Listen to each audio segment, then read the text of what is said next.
September 22న Lokesh గారు ఆదిత్య మిత్తల్ గారితో మాట్లాడిన తర్వాత అక్టోబర్ నెలలో ఆర్సిలార్ మిత్తల్ కంపెనీ వారు ఆంధ్రప్రదేశ్ రాష్ట్ర ప్రభుత్వానికి లేఖలు రాశారు.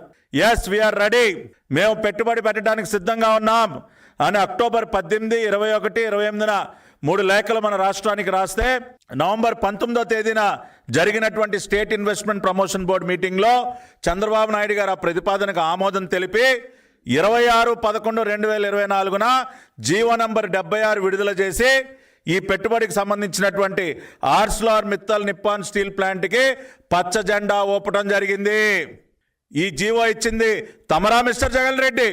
ఏమి ప్రభుత్వ హయాంలో ఎందుకని మీరు స్టేట్ ఇన్వెస్ట్మెంట్ ప్రమోషన్ బోర్డులో ఎందుకు చర్చించలేదు?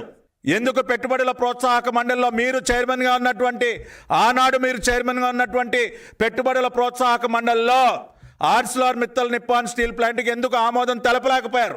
ఎందుకు దాన్ని చర్చించలేకపోయారు? ఎందుకు ఇటువంటి జీవోలు ఇవ్వలేకపోయారు?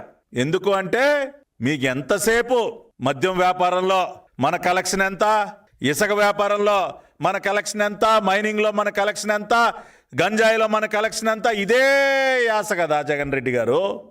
ఇది తప్పితే రాష్ట్రానికి ఏదన్నా ఒక పెట్టుబడి తీసుకొద్దామన్న ఆలోచన తమరికి ఎక్కడుందండి? మీ జేటాక్స్ దెబ్బకి అండర్వేర్లో తయారు చేసే జాకీ కంపెనీ కూడా పారిపోయింది కదండి. తమరి సైకో ముఖార విందాన్ని చూసి ఎవడైనా ఆ రోజున రాష్ట్రంలో అడుగుపెట్టే ధైర్యం చేశారా? తమరి సైకో ముఖార విందం చూసి ఉన్నవాళ్ళు కూడా పారిపోయారు కదా సార్.